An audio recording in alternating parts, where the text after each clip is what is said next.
नमस्कार साथियों, आज हम पढ़ेंगे एलसीएम एंड एचसीएफ। अब लेसे पे क्या होता है और मेसे पे क्या होता है। शुरुआत करते हैं इनके पूरे नाम से। लघुत्तम समापवर्त्य, शॉर्ट में इसको कहते हैं लेसे पे, और इंग्लिश में इसको कहते हैं लीस्ट कॉमन मल्टीपल, एलसीएम। अब इनका अर्थ क्या होता है थोड़ी देर बाद में देखेंगे। महत्तम समापवर्तक यानी मेसे पे, हाईएस्ट कॉमन फैक्टर। तो सबसे पहले हम हिंदी का शब्द लेते हैं अपवर्त्य, इससे शुरुआत करते हैं। अपवर्त्य, अपवर्त्य का मतलब होता है गुणज। यदि आप किसी संख्या को किसी अन्य संख्या से गुणा करते हैं तो हमें उस संख्या का गुणज प्राप्त होता है। जैसे मैं 6 के लिए देखता हूँ, 6 को मैंने 4 से गुणा किया तो मुझे मिला 24, इसका मतलब 6 का गुणज है 24। 6 को मैं 5 से गुणा करता हूँ तो मुझे मिलता है 30, तो 6 का गुणज हुआ 30। 6 को मैं 7 से गुणा करता हूँ तो मुझे मिलता है 42, तो 6 का गुणज आ गया 42। इस प्रकार से यदि हम किसी संख्या को किसी अन्य संख्याओं से गुणा करते हैं तो हमें उस संख्या के गुणज हमें प्राप्त होते हैं। 24, 30, 42 ये सब 6 के गुणज है। यानी किसी संख्या के पहाड़े में जो संख्या आती है वो सारी संख्याएं उस संख्या की गुणज होती है। जैसे देखो 8 का पहाड़ा लिखते हैं हम, 8, 16, फिर आता है 24, फिर 32, उसके बाद में 40। तो ये सारी संख्याएं किसकी गुणज है? 8 की गुणज है। 16, 24, 32, 40 ये सब 8 के गुणज है। तो गुणज को हम कहते हैं अपवर्त्य। और फिर यहां पर एक शब्द आया है अपवर्तक। अपवर्तक, अपवर्तक का मतलब होता है गुणनखंड।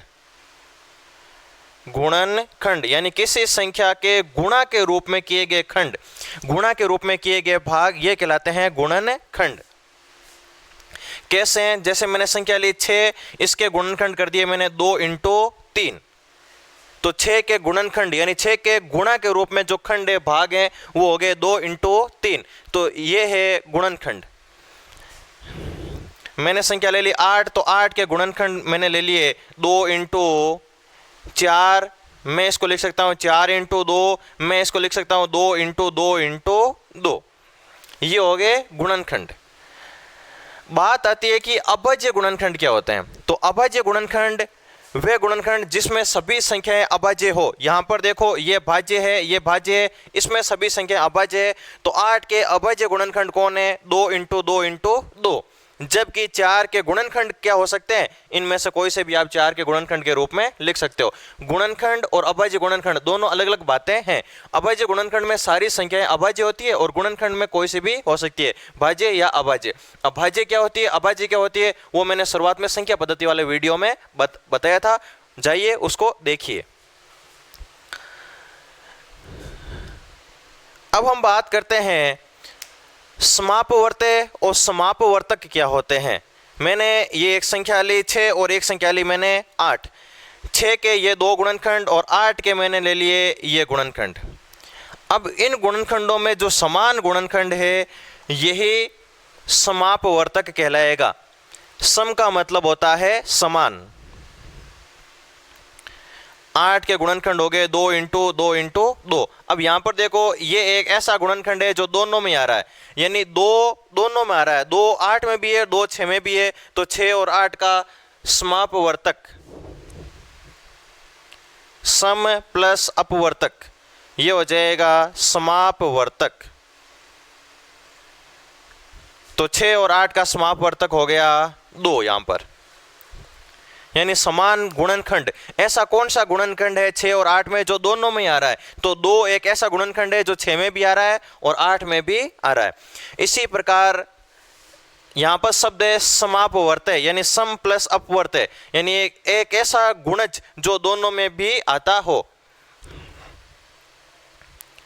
मैं 6 के, यहाँ पर मेरे 8 के गुणज लिखे हुए हैं, मैं यहाँ पर 6 के गुणज लिख लेता हूँ। 6, 12, उसके बाद में 18, उसके बाद में 24, उसके बाद में 30। तो यहाँ पर देखिए, यहाँ पर 8 के एक गुणज में 24 आ रहा है और 6 के गुणज में भी 24 आ रहा है। तो ये हो गए समापवर्त्य, सम प्लस अपवर्त्य। ये हो गए समान गुणज, एक ऐसे गुणज जो 6 में भी आए और 24 में भी आए। इसके बाद भी आगे आएंगे, देखो 36, उसके बाद में आएगा 42, उसके बाद में आएगा 48, यहाँ पर देखो 40, आगे आ जाएगा 48, यहाँ भी 48 आ रहा है, यहाँ भी 48 आ रहा है। तो इस प्रकार के जो गुणज जो दोनों ही संख्याओं में आए वो होते हैं समापवर्त्य, कॉमन मल्टीपल इनको इंग्लिश में कहते हैं। यानी कॉमन मल्टीपल जो दोनों में भी कॉमन हो, दोनों में उपस्थित हो, दोनों में आए। और यहाँ पर कहेंगे कॉमन फैक्टर, जो ऐसे फैक्टर जो दोनों में उपस्थित हो उनको हम कहेंगे कॉमन फैक्टर। अब देखिए हाईएस्ट कॉमन फैक्टर, और यहाँ पर आया है लीस्ट कॉमन मल्टीपल। लीस्ट का मतलब होता है छोटे से छोटा, लघुत्तम, लघुत्तम का मतलब होता है छोटे से छोटा। लघुत्तम समापवर्त्य यानी एक ऐसा अपवर्त्य जो दोनों में हो और सबसे छोटा हो, एक ऐसा अपवर्त्य, एक ऐसा गुणज जो दोनों संख्याओं में आए लेकिन छोटा होना चाहिए, सबसे छोटा कॉमन मल्टीपल। तो यहाँ पर देखो खूब सारे इनके कॉमन मल्टीपल तो खूब सारे आएंगे, 48 दोनों जगह आ रहा है, 24 दोनों जगह आ रहा है, उसके बाद में 72 भी दोनों जगह आएगा। लेकिन हमें लेना है सबसे छोटा कॉमन मल्टीपल। तो सबसे छोटा कॉमन मल्टीपल यहाँ पर क्या है, 24 है। तो यहाँ पर सबसे छोटा कॉमन मल्टीपल 24 है। तो इन दोनों संख्याओं का लीस्ट कॉमन मल्टीपल यानी एलसीएम किसका, 6 और 8 का कितना हो जाएगा, 24 हो जाएगा। तो ये इस प्रकार से एलसीएम आता है। दोनों संख्याओं के गुणज, सबसे छोटा समान गुणज एलसीएम होता है। और यहाँ पर सबसे छोटा समान गुणनखंड, सबसे बड़ा समान गुणनखंड, समान गुणनखंड हाईएस्ट कॉमन फैक्टर वो होता है एचसीएफ। तो यहाँ पर देखो एचसीएफ हाईएस्ट कॉमन फैक्टर किसका, 6 और 8 का। यानी अधिकतम यहाँ पर कॉमन क्या है, अधिकतम यहाँ पर 2 ही कॉमन है, एक ही संख्या कॉमन है 2, तो इनका एचसीएफ हो जाएगा 2। और उदाहरण लेते हैं। यहाँ पर मैंने ले लिया एक संख्या मैंने ले ली 24 और एक संख्या मैंने ले ली यहाँ पर 60। 24 के मैं अभाज्य गुणनखंड करता हूँ तो आते हैं 2 × 2 4 × 2 8 और इंटू में 3 8 हो जाएंगे 24। और 60 के मैं अभाज्य गुणनखंड लेता हूँ तो आएंगे 2 × 2 4 हो गए और इंटू में आ जाएगा 3 12 हो गए और इंटू में आ जाएगा 5 12 5 होते हैं 60। अब यहाँ पर देखो इनमें कॉमन क्या है, यहाँ पर 2 2 बार आ रहा है, यहाँ पर भी 2 2 बार आ रहा है। तो अधिकतम 2 कितनी बार आ रहा है, 2 बार, इंटू यहाँ पर 3 एक बार है, यहाँ पर भी 3 एक बार है, तो अधिकतम 3 आ रहा है एक बार। फिर यहाँ पर 2 बच गया, उधर 2 के लिए कोई ग्रुप नहीं बन रहा है। ये शायद आपको दिख नहीं रहा होगा, मैं इसको थोड़ा सा यहाँ लिख लेता हूँ इस तरफ।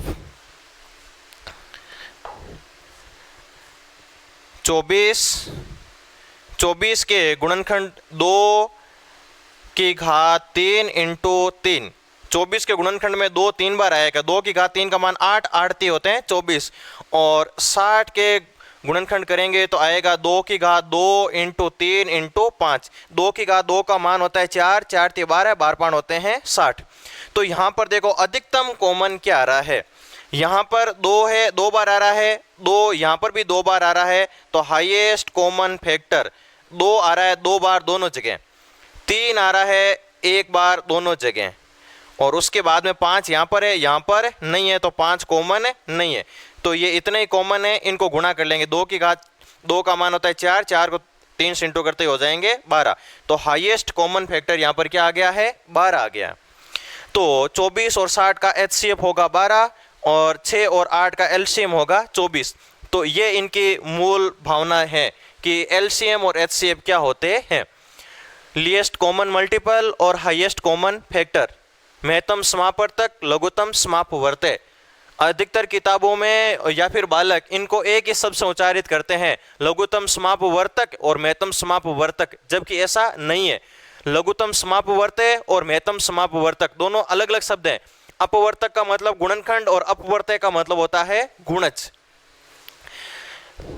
इसमें भी एलसीएम और एचसीएफ में भी गुणा और भाग की तरह हम सामान्य संख्याओं का लेसे पे मैसे पे, दशमलव संख्याओं का लेसे पे मैसे पे और भिन्नात्मक संख्याओं का लेसे पे मैसे पे सीखेंगे। तो सबसे पहले हम लेते हैं सामान्य संख्याओं का लेसे पे मैसे पे। सामान्य संख्याओं का एलसीएम और एचसीएफ कैसे ज्ञात किया जाएगा? देखिए, मेरे पास में संख्या है 24, 72 और मैंने संख्या ले ली 108। इनका मुझे एलसीएम और एचसीएफ चाहिए, तो मैं इस फॉर्मेट में इनको लिख दूंगा। मैंने इस प्रकार इनको लिख दिया। अब मुझे इनके अभाज्य गुणनखंड लेने हैं। तो सबसे पहले सबसे छोटी अभाज्य संख्या का भाग इनमें लगाना है। सबसे छोटी अभाज्य संख्या होती है 2। 2 का भाग 24 में जाएगा 12 बार, फिर 2 का भाग 72 में जाएगा 36 बार, और 2 का भाग 108 में जाएगा 54 बार, फिर 2 का भाग 12 में 6 बार, 36 में 18 बार और 54 में 27 बार, फिर 2 का भाग 6 में 3 बार, 18 में 9 बार और 27 में जाता नहीं है तो नहीं देना है, फिर 3 का भाग 3 में 1 बार, 9 में 3 बार और 27 में 9 बार, फिर 3 का भाग 1, यहाँ पर 1 और यहाँ पर 3 बार, और 3 का भाग देंगे तो लास्ट में 1 1 1 आ जाएगा। तो जब लास्ट में 1 1 1 आ जाता है तो वहाँ पर अपनी प्रक्रिया समाप्त हो जाती है। तो यहाँ पर देखिए एलसीएम आ गया है 2 की घात 1 2 3 इंटू 3 की घात 3। 2 की घात 3 का मान 8 और 3 की घात 3 का मान होता है 27। 27 को 8 से इंटू करेंगे तो 7 8 56 हासिल 5, 8 दूनी 16 और 5 हो जाएंगे 21। 27 8 होते हैं 216। तो ये इनका आ गया एलसीएम 216। एलसीएम निकालने की, सामान्य संख्याओं के एलसीएम निकालने की ये विधि है। और अब एचसीएफ कैसे निकालें? एचसीएफ निकालना है तो आप क्या करो, सबसे छोटी संख्या का भाग उससे बड़ी संख्या में दो। हम 72 में भाग देंगे 24 का। 24 का भाग 72 में कितनी बार जाएगा? 3 बार। शेषफल आ गया 0। तो 24 का भाग दिया, पूरी बार चला गया। तो अब हम क्या करेंगे, 24 का भाग लगाएंगे 108 में। 24 का भाग 108 में लगाइए। 24 दूनी 48, 24 तिया 72, 24 चौक होते हैं 96। 108 में से 96 घटाएंगे तो बचेंगे 12। अब 12 का भाग लगाएंगे 24 में। 12 का भाग 24 में जाएगा 2 बार और शेषफल आएगा 0। तो लास्ट में किसने शेषफल 0 किया? 12 ने। तो इनका हाईएस्ट कॉमन फैक्टर आ जाएगा 12, एचसीएफ आ जाएगा 12। तो ये इस प्रकार से एलसीएम और एचसीएफ ज्ञात करते हैं सामान्य संख्याओं का। ये अब हम देखते हैं यदि सभी संख्याएं अभाज्य है, आपको दी गई सभी संख्याएं अभाज्य है, तब एलसीएम होगा उन सभी संख्याओं के गुणनफल के बराबर, और एचसीएफ होगा 1। यदि सभी संख्याएं अभाज्य है तो एलसीएम उन सभी संख्याओं के गुणनफल के बराबर होगा। उन सभी संख्याओं को हम आपस में गुणा कर लेंगे। जैसे 3, 5 और 7, इनका हमें एलसीएम चाहिए तो 7 में 35 ये हो जाएंगे 105। ये हो जाएगा इनका एलसीएम, और एचसीएफ होगा इनका 1। एलसीएम हमेशा दी गई संख्याओं से बड़ा या सबसे बड़ी संख्या के बराबर होता है, जबकि एचसीएफ हमेशा दी गई संख्याओं से छोटा या सबसे छोटी संख्या के बराबर होता है। ये भी एक सामान्य जानकारी है जो आपको ध्यान में रहनी चाहिए।